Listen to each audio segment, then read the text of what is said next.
What is up, guys? Mad Rambles episode 61.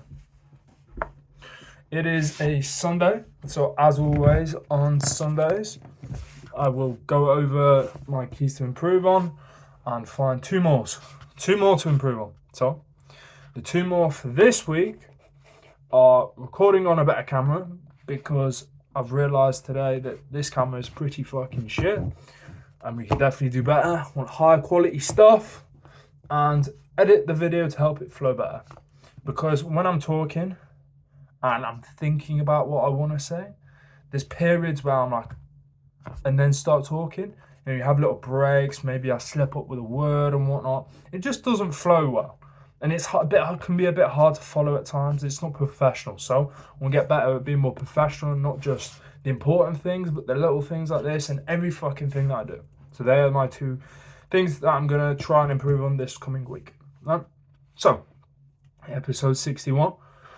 Today's episode title is Critical Thinking, and we're going to talk about being aware of what we consume, questioning everything, a varying viewpoint, and ego and emotion.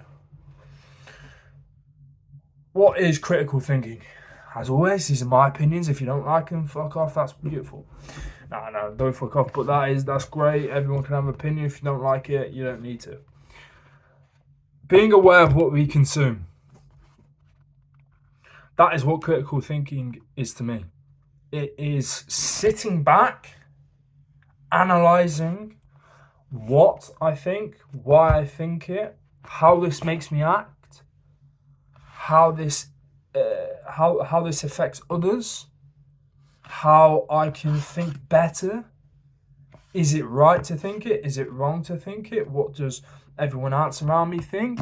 And you're just trying to piece together the sort of meaning of your thoughts, the meaning of your actions. Because so much of the day-to-day life we just sort of do. We're just sort of wumbling along and we just sort of do. And it's just done out of almost impulse. Obviously, you get sort of programming up to the age of 7 and you're just constantly acting on that programming, not really living. And you're just regurgitating the stupid stuff you hear on the news. Not really being able to form your own opinions, coherent and factual and non-biased opinions. Because we just think, oh, I saw on TikTok in a 5-second clip, it must be right. Or Janet saw it on a 5-second clip, so she told me, so obviously it's fucking right. In reality, that's not the truth. And critical thinking will allow you to maneuver and navigate a world in which there is so much false information, there is so much biased information, there's so much information control, and it will ultimately allow you to level up. And it will allow you to overcome the obstacles that society puts in place for you. For instance, food, right? You see so much shit about seed oils, fluoride and whatnot, and then you Google, a quick Google on like, NHS, is fluoride safe? Yeah, fluoride's great for you. Is it? Is it really? And you do more research and like, well, it's fucking not. So, obviously, you can't necessarily just trust the first set of information that comes to you. And that was just an example, but there's multiple other things and things we just do in day-to-day lives, right?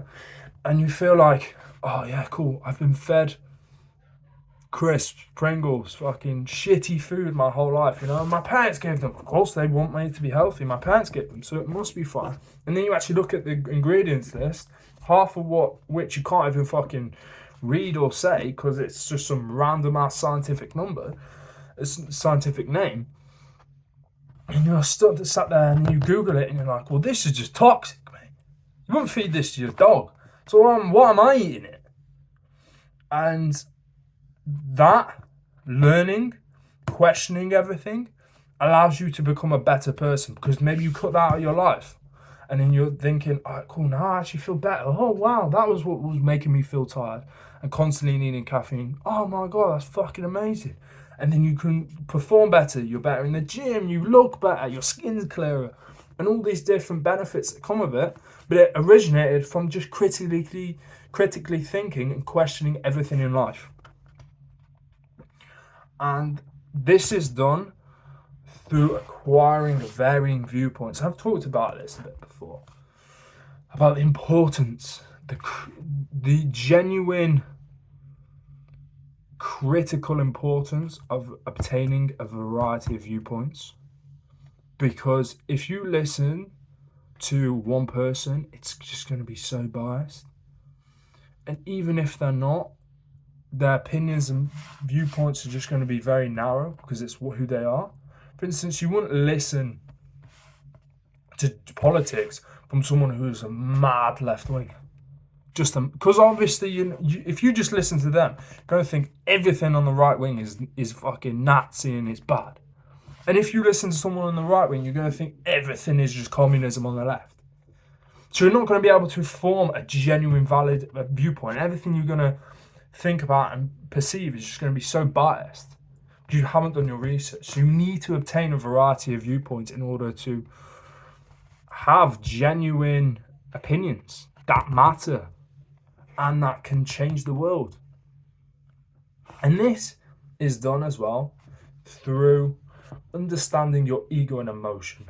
Because when someone thinks something, especially if they've thought it for a long period of time, they are so angry and they sort of fight so much against it when something isn't necessarily true that they've thought for a fucking long time. Right?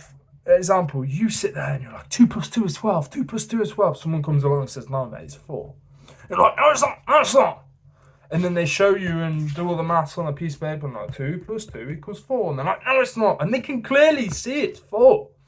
But they're not willing to accept that it's not 12. That's because of their ego and they have emotions involved. And emotions genuinely negatively control why you think and what you think as well. Because people attach themselves to their viewpoints. Maybe because they don't have enough to attach themselves to in real life. They don't really have that purpose. So their small viewpoints become their purpose, which is another problem, which is fucking thing for another video. Another thing you need to solve. But ultimately, when you can let your ego go, you can put it to one side and you can genuinely analyze the things that are in front of you, no matter what it is, with no ego and no emotion. That is when you will be able to think critically and get the most out of the world, of your life. And people need to, you need to do this in every area of your life. Question fucking everything. It's like, am I drinking water? Is the water good for me? Is the bottle good for me? Oh, it's BPA free, but what about all the other BPAs? It's probably not great for that. You know, and you question everything. And it's important to be inquisitive. And I think at the start it may seem weird because most people just don't fucking do it. So the idea of almost questioning things is weird.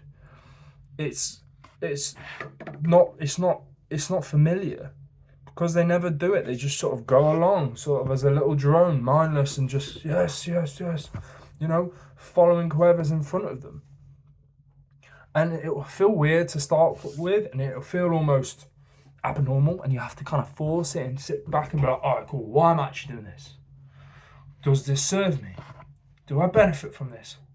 Does the person benefit from telling me this? And then when you do that over a long enough period of time, you do it for fucking everything. You do it for fucking everything. It becomes second nature, it'll become like a reflex. Right? And you'll be able to sniff out and see things because you've just done it. You've just done it over a long period of time. And you almost turn it into a skill to be able to stop bullshit as a result of critically thinking. And that is done through being aware of what we consume, questioning everything, obtaining a varying viewpoint, and letting go of ego and emotion. And like I just said earlier, mainly the ego and emotion, which seems to be the problem of everybody. Because people can easily be aware of what we consume, they just choose particularly not to. They can question everything again, but it's laziness not to. And you can obtain a varying viewpoint, but most of the time you don't want to purely because of your ego and emotion, because you're attached to these things. And it's like, well, what happens if it's wrong? What happens if it is? you learn something new and are able to have a better life as a result. Great. Anyway, been good call. I've been Keelan. Peace.